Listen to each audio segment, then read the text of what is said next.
కాకి చొక్కా కోసం మాత్రమే ప్రయత్నం చేస్తున్నాం. ఖద్దర్ చొక్కా వైపు మా యొక్క చూపులు మళ్ళీ విధంగా ప్రయత్నం చేయకండి.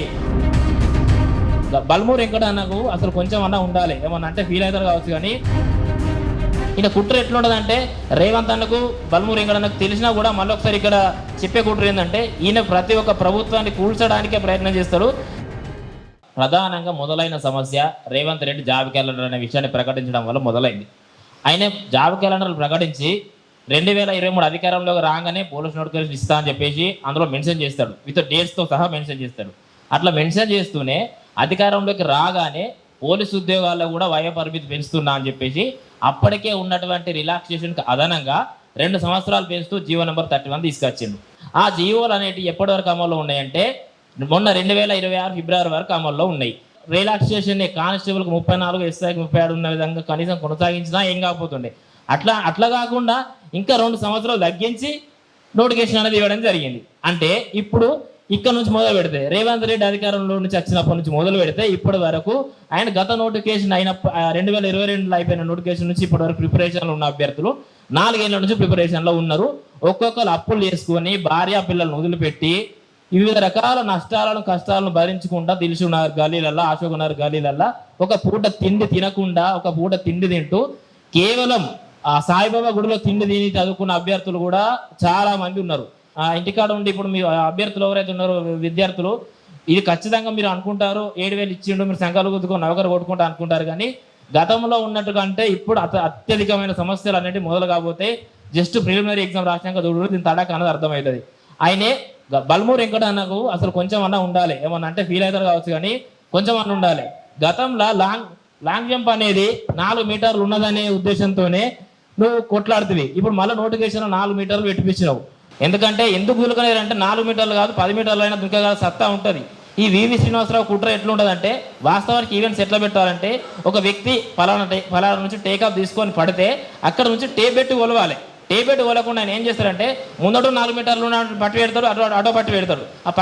ఆ పట్టు మించి దునకాలంటే అభ్యర్థి ఖచ్చితంగా ప్యానిక్ అయిపోయి డిస్క్వాలిఫై అవుతాడు. అంటే దునకగలిగే సత్తా ఉన్నోని కూడా ఈయన తీసిపారేస్తాడు. ఈ వివి శ్రీనివాసరావు కుట్ర ఇంకెట్లుంటుందంటే, ఫస్ట్ ఈయన నోటిఫికేషన్ ఇవ్వలేదు. గత ఒక నెల రోజుల క్రితం ఒక ప్రెస్ నోట్ ఇచ్చిండు. ప్రెస్ నోట్ ఇచ్చి ఏం చేస్తారంటే, మనోళ్ళందరూ ఉద్యమం చేస్తా అంటే ఉద్యోగాలు పెంచాలి అని చెప్పేసి ఉద్యమం చేస్తా అంటే ఆ యొక్క మనోధైర్యాన్ని కోల్పోయే విధంగా ఒక ప్రెస్ నోట్ ఇస్తాడు. ప్రెస్ నోట్ ఇచ్చిన తర్వాత అక్కడికి వెళ్ళి ఏమవుతారంటే, అరే 7,000 ఉద్యోగాలు ఉన్నాయని చెప్పేసి కొంతమంది వచ్చేవాళ్ళు ఆగిపోతారు అక్కడ. తర్వాత నోటిఫికేషన్ ఇస్తాడు. ఇప్పుడు నోటిఫికేషన్ ఇచ్చి ఏం చేసిండు, అప్లికేషన్ డేట్ ఇవ్వలేదు, అని ఎగ్జామ్ ఫీజు డేట్ ఇవ్వలేదు మొన్నటి రకాల. అంటే ఇట్లా కొంతమందిని అణచివేసే ప్రయత్నం చేసి ఒక జెన్యూన్ సమస్యను కూడా, అంటే ఆయననే సమస్య క్రియేట్ చేస్తాడు. సమస్యను క్రియేట్ చేసి దాన్ని కొనసాగించే విధంగా కూడా ఆయనే చేస్తాడు. ఈయన కుట్ర ఎట్లుంటుందంటే, రేవంత్ అన్నకు బల్మూరు వెంకటన్నకు తెలిసినా కూడా మళ్ళీ ఒకసారి ఇక్కడ చెప్పే కుట్ర ఏంటంటే, ఈయన ప్రతి ఒక్క ప్రభుత్వాన్ని కూల్చడానికే ప్రయత్నం చేస్తాడు. తక్షణమైన తొలగించండి. తొలగిస్తే కానీ సమస్యకు పరిష్కారం దొరకది. తక్షణమైన తొలగించండి. ఈయన చాలా తెలివిగా ప్రవర్తిస్తాడు. ఆయన తెలివి బాగుంటుంది అనుకుంటాడు. కానీ ఆయన తెలివి వల్ల అనేక రకాల జీవితాలు, లక్షల మంది జీవితాలు నాశనం అయిపోతాయి. సో కాబట్టి ఈ సమస్యను దయచేసి మీరు అందరూ ఎక్కువగా దీన్ని ప్రచారం చేసి మీరు ఈ సమస్యను తీర్చే విధంగా ప్రయత్నం చేస్తారని చెప్పేసి చెప్తున్నా. అప్లికేషన్ స్టార్ట్ అవ్వడే లేటు, సమస్యలు మొదలైతాయి, సుప్రీంకోర్టు రా కూడా కేసులు అవుతాయి. అప్పుడు అంటే మాకు ఏదో తెలియదు. మాకు A to Z వివి శ్రీనివాసరావు నువ్వు ఎట్లా థింక్ చేస్తున్నావో నీకంటే డబుల్ థింక్ చేయడం నేర్చుకున్నాం. నువ్వు ఎట్లా చేస్తావో చెయ్యి, నోటిఫికేషన్ ఎట్లా ముందుకు పోతావో మేము చూస్తాం. ఒక్కొక్క నిరుద్యోగి తలుచుకుంటే 2 ఓట్లు వేపిస్తే 30 లక్షలు ఉంటే 2 ఓట్లు పడితే 90 లక్షల ఓట్లు వస్తాయి. మనం అధికారంలోకి వస్తుందని చెప్పినాం అన్న. అదే ప్రకారంగా ఓట్లు వేయించినాం. అదే ప్రకారంగా మేము కనుక రాజకీయంలోకి దిగితే ఏ ఒక్క రాజకీయ నాయకుని కనుక పుట్టగతులు తగ్గాయి. ఆ రకం కాకి చొక్కా కోసం మాత్రమే మేము ప్రయత్నం చేస్తున్నాం. ఖద్దర్ చొక్కా వైపు మా యొక్క చూపులు మళ్ళీ విధంగా ప్రయత్నం చేయకండి. దయచేసి ఇంకోటి రిక్వెస్ట్ అన్నారు రేవంత్ అన్న, మీరు 2034 రాక మీరు సీఎం ఉండాలని కోరుకుంటారు.